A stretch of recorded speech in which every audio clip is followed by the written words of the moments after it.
Hello guys, welcome back to my channel Vatsalya. So congratulations to all the students who gonna be appear in AIBE 19 क्योंकि पूरे साल से इंतजार कर रहे थे कब ये एग्जाम आएगा और फाइनली नोटिफिकेशन रिलीज हो गई है। और मैंने अपनी इस वीडियो में यहाँ पे आपको एक कार्ड दिख रहा होगा, यहाँ पर लिंक है। अगर आपने वो वीडियो नहीं देखे है तो अभी जाके देख लीजिए वो वीडियो। उसके अंदर सारी जितनी भी इम्पोर्टेंट टाइमलाइंस है, जितनी भी इम्पोर्टेंट डेट्स है वो डिस्कस की गई है रिगार्डिंग द एग्जामिनेशन कि कब तक फॉर्म भरना है, कब तक पेमेंट करनी है और लास्ट डेट क्या है फॉर्म फिलअप करने की, लास्ट डेट पेमेंट करने की क्या है। और ये सारी चीजें मैंने इस वीडियो में डिस्कस करी है, तो आप जाके ये चीज देख सकते हैं। उसके अलावा यहाँ पर मैं आपको बता दूं कि इम्पोर्टेंट डेट्स के अलावा यहाँ पे बहुत सारी चीजें हैं जो हमें डिस्कस करनी है, जैसे कि क्या सिलेबस रहेगा। ऊपर से कई स्टूडेंट्स का ये क्वेश्चन था कि क्या AIB जो 24 नवंबर को होने वाला है एग्जाम, क्या वो पोस्टपोन होगा। तो अगर आप ये सोच रहे हैं कि वो पोस्टपोन होगा तो आप ये जान लीजिए कि एग्जामिनेशन बिल्कुल भी पोस्टपोन नहीं होगा, क्योंकि ऑलरेडी ये एग्जामिनेशन अगस्त सितंबर के अराउंड आने वाला था, लाइक इन दिनों आने वाला था। It is already very much late. तो अब इसको पोस्टपोन करने का तो कोई सवाल ही नहीं होता।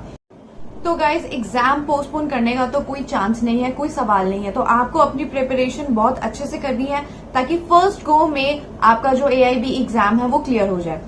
उसके बाद यहाँ पर बात कर लेते हैं फीस स्ट्रक्चर की।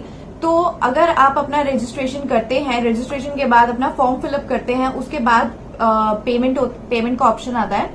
तो जब पेमेंट करेंगे तो काफी सारे बच्चों को ये सवाल था कि फीस कितनी होगी।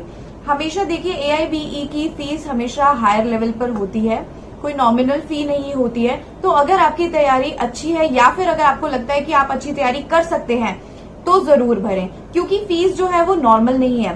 फीस आपकी अराउंड होती है 3500 रुपीज आपको पे करने होते हैं, which is not a nominal amount. आप अपना एग्जाम देंगे, अगर एग्जाम क्लियर हो गया तो वेल एंड गुड, अगर एग्जाम नहीं क्लियर हुआ तो दोबारा से 3500 रुपीज पे करने पड़ेंगे नेक्स्ट एग्जाम के लिए। तो जितनी बार भी आप एग्जाम देंगे उतनी बार आपको फीस जो है वो पे करनी पड़ेगी। और फीस कोई नॉर्मल फीस नहीं है, काफी मतलब काफी बच्चों के लिए काफी एक्सपेंसिव फीस भी है। तो आप अपने फाइनेंसेस को मेंटेन रखें और अगर आपकी तैयारी है और अगर लगता है आपको आप पास कर सकते हैं तो बिल्कुल फॉर्म को भरिए एंड अपीयर कीजिए। उसके बाद यहाँ पर एक और चीज है कि यहाँ पे कट ऑफ क्या है, किन नंबर्स पे हमारी पासिंग मार्क्स हैं। अब देखिए गाइज, मैं आपको एक स्ट्रैटेजी बताती हूँ। वैसे तो पहले मैं आपको एक चीज क्लियर कर दूं कि जितने भी जनरल कैंडिडेट्स हैं उनके लिए, जनरल और OBC कैंडिडेट्स के लिए जो पासिंग मार्क्स हैं वो है 45%। जो आप अगर ये नोटिफिकेशन देखेंगे तो इस नोटिफिकेशन में नीचे आप नोट देखेंगे तो नोट में लिखा हुआ है 45%। तो बेसिकली एग्जाम AIB का एग्जाम होता है 100 मार्क्स का, तो 100 मार्क्स का 45% हो गया आपका 45 मार्क्स। तो 45 मार्क्स चाहिए जनरल और OBC कैंडिडेट्स को एग्जाम क्लियर करने के लिए, मिनिमम 45 मार्क्स। और अगर कोई SC ST या फिर डिसेबल्ड कैंडिडेट है तो उनको चाहिए 40 मार्क्स। 40% लिखा हुआ है तो इसका मतलब 100 का 40% हो गया 40 मार्क्स। अब मैं आपको बताती हूँ कि लोग क्या करते हैं। सबको पता है this is a open book exam, okay. Open book है तो सबको लगता है कि हमें मिनिमम 45 लाने हैं या मिनिमम 40 लाने हैं, तो हम मतलब मैक्सिमम हम 50 या 55, ठीक है। अगर 45 लाने हैं तो 50 या फिर 55 तक का करके आएंगे तो 45 आ ही जाएंगे। बट यही सबसे बड़ी गलती होती है जिसकी वजह से एग्जाम फेल हो जाता है। अब मैं आपको बताती हूँ कि आपको ये मार्क्स स्ट्रैटेजाइज कैसे करने हैं। तो बेसिकली अब बात ये है कि आपको 45 लाने हैं। फॉर एग्जाम्पल आप जनरल या OBC, सेम आप अपना SC ST डिसेबल्ड कैटेगरी में भी ले लें मार्क्स। तो गाइज जो आपकी मार्किंग है ना, मतलब जो आप अपना एक लेवल सेट करके रखेंगे, जैसे हर एग्जाम में अपना एक लेवल सेट करते हैं कि हम लाइक 100 मार्क्स की तैयारी करेंगे तब जाके किसी के 70-80 आते हैं, या फिर अगर आप कहते हैं कि मैं 70 मार्क्स की तैयारी करूंगा या करूंगी तो मेरे इतने मार्क्स आएंगे। तो यहाँ पर अगर हम अपना सेफ स्कोर कार्ड लेके चलें तो आपको हमेशा 80+ मार्क्स की तैयारी करनी चाहिए। 80+ मार्क्स की तैयारी करेंगे तब जाके आपके, ऐसा तो है नहीं कि 80 के 80 क्वेश्चन ठीक रहेंगे, उसमें से भी कुछ कटेंगे, गलत होंगे तो वो मार्क्स नहीं मिलेंगे। उसके अलावा भी बहुत बार ऐसा होता है कि पेपर लेंथी होता है तो क्वेश्चन छूट जाते हैं, तो बहुत सारी चीजें ऐसी होती हैं। तो अब आपको पिछली बार का AIB 18 का रिजल्ट याद होगा, मैंने वीडियो डाली थी जहां पर 52% जो कैंडिडेट्स थे वो फेल कर गए थे एग्जाम। तो अगर आपको ये लग रहा है कि ये बहुत इजी एग्जाम है तो इस भ्रम से निकलिए, ये इस इजी एग्जाम नहीं है।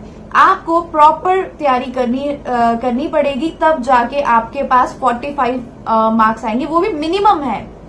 लाने तो आपको इससे ज्यादा ही है, लाइक 50-55 तक आप एक, मतलब 55+ तक आप एक ग्रीन जोन में हो, उसके अलावा आप रेड जोन में ही हो। अगर आप तैयारी ही 60 की करके जाओगे तो 45 लाना बहुत मुश्किल है। तो यहाँ पे मैं आपको मार्क्स की बाइफर्केशन बता देती हूँ। आपके पास 25 सब्जेक्ट्स आते हैं। 25 सब्जेक्ट्स में जो सिलेबस है उसके अंदर आपके हर सब्जेक्ट वाइज क्वेश्चन डिवाइड है कि कौन से सब्जेक्ट में कितने क्वेश्चन आएंगे। तो अगर आप अपना 80 तक लेके चलेंगे, 80+ तक लेके चलेंगे, तब जाके रॉन्ग आंसर्स को कैंसिल करके, या फिर क्या कहते हैं, जैसे आपने लास्ट AIB 18 में देखा होगा कि रिजल्ट के बाद भी 7 क्वेश्चंस जो थे वो डिलीट हो गए थे। उससे क्या हुआ था कि आपके मतलब आपने अगर 50 स्कोर करे हैं, सारी कैलकुलेशंस करके, जितने भी गलत थे उनको माइनस करके, तो जितने भी आपके मान लो 50 बन रहे थे तो 7 क्वेश्चंस डिलीट हो गए, तो आप 45 रेंज के अंदर चले गए। इसीलिए बहुत सारे बच्चे फेल कर गए थे जिनके मार्क्स 50 बन रहे थे बट लास्ट में क्वेश्चंस डिलीट हो गए थे। तो आपका रिजल्ट जो था वो 100 आउट ऑफ 45 नहीं आया था, वो आपका 93 आउट ऑफ 45 आया था। तो कट ऑफ तो आपकी उतनी ही रही, लेकिन आपकी जो स्कोरिंग है वो खराब हो गई।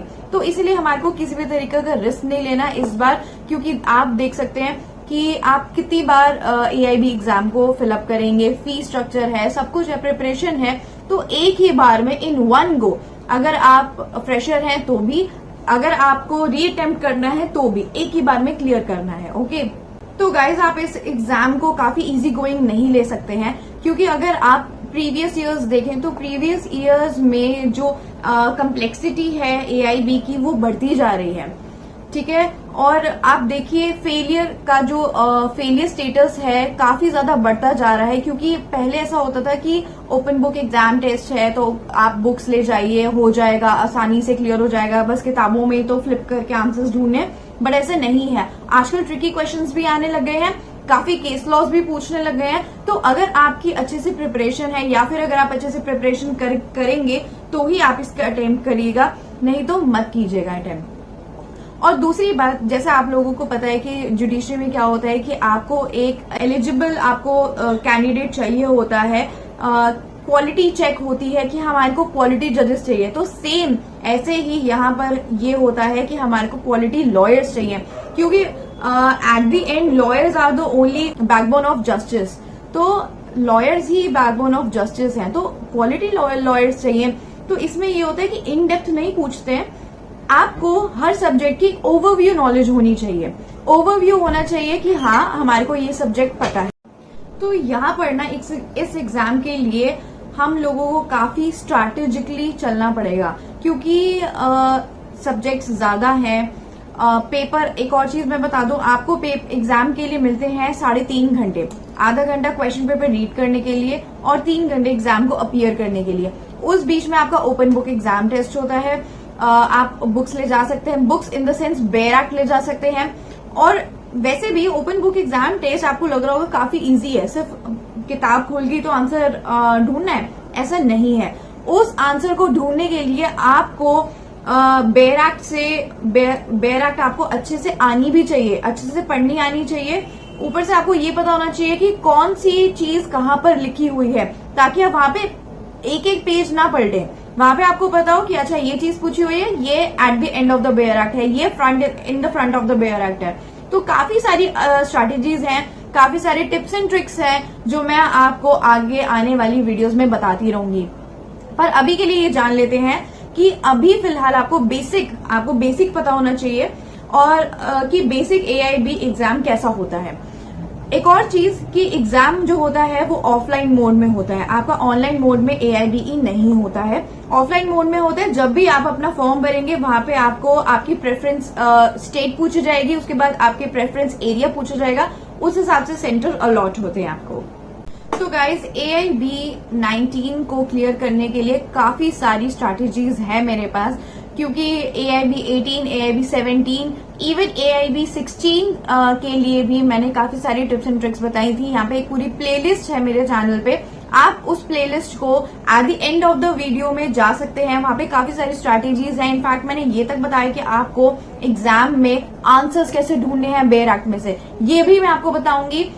सामने बेयर एक्ट रख के मैं आपको बताऊंगी कि आपको आंसर्स कैसे ढूंढने हैं, क्योंकि वहां पे ना बहुत ज्यादा कई बार होता है ना कि टाइम प्रेशर होता है या फिर डिस्टर्बेंस होती है, आपके पास इतनी सारी बुक्स होती हैं, आपको आंसर्स मार्क करने होते हैं। एक और चीज यहाँ पर मतलब सारी चीजें भी मिक्स हो रही है। मैं वैसे भी एक बाइफरकेटेड वीडियो भी बनाऊंगी हर टॉपिक पे। अब यहाँ पे जो आपका ऑफलाइन मोड का क्वेश्चन है, एग्जाम है, ऑफलाइन मोड का एग्जाम है, और यहाँ पे आपका ऑब्जेक्टिव टाइप ऑफ क्वेश्चन होता है। मतलब आपको 4 ऑप्शंस दिए जाएंगे, OMR शीट दी जाएगी, OMR में शीट में आपको मार्क करना है, सर्कल करना है। ये भी मैं आपको बताऊंगी कि आपको पर्टिकुलर कैसे आंसर शीट भरनी है अपनी, किस तरह से, क्या गलत ऑप्शंस होते हैं, क्या सही ऑप्शंस होते हैं, और अगर आपके पास टाइम कम है तो आप कैसे ऑप्शंस को देखकर सही आंसर टिक कर सकते हैं। तो यहाँ पर बहुत सारी स्ट्रैटेजीज हैं AIB को लेकर, वो सब मैं आपको शेयर करूंगी, सारी चीजें बताऊंगी। उसके अलावा यहाँ पर अभी मैं आपको नेक्स्ट वीडियो में ये बताऊंगी कि आपको रजिस्ट्रेशन फॉर्म कैसे भरना है।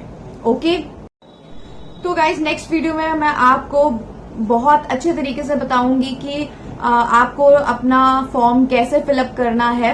वैसे मेरे पास कोई कैंडिडेट नहीं है मैं जिसका फॉर्म फिल करूं, क्योंकि दिखाना पड़ेगा तो रजिस्ट्रेशन भी करनी पड़ेगी, तभी अगले स्टेप पर आप पहुंच सकते हैं। तो अगले स्टेप पे जाने के लिए मेरे पास रजिस्ट्रेशन करने के लिए भी कुछ नहीं है, बट हाँ मैं एक एनोनिमस आईडी बनाऊंगी और एनोनिमस मतलब दिखाऊंगी आपको किसी का भर के, तो जिससे आपको पता चलेगा कि कैसे स्टेप बाय स्टेप भरना है। और वैसे भी कल जितने बच्चे थे जिन्होंने आज भी ट्राई किया है उनके लिए AIB वेबसाइट जो है नहीं चल रही है, क्योंकि जैसी नोटिफिकेशन आई काफी सारे कैंडिडेट्स ने अप्लाई करना शुरू कर दिया, तो वेबसाइट क्रैश हुई है, इस वजह से वेबसाइट नहीं चल रही है। बट उससे पहले आप एक बारी देख लीजिएगा किस तरह से आपको from the step 1 to the last step आपको किस तरह से फॉर्म भरना है, कैसे पेमेंट करनी है। ये सारी चीजें मैं आपको लैपटॉप पे करके दिखाऊंगी कि आपको कैसे कैसे सारी चीजें भरनी है। अगर आप न्यू यूजर हैं तो भी, अगर आप न्यू रजिस्ट्रेशन कर रहे हैं तब भी, अगर आप ऑलरेडी रजिस्टर्ड हैं तब भी, मैं दोनों का बता दूंगी आपको किस तरह से करना है।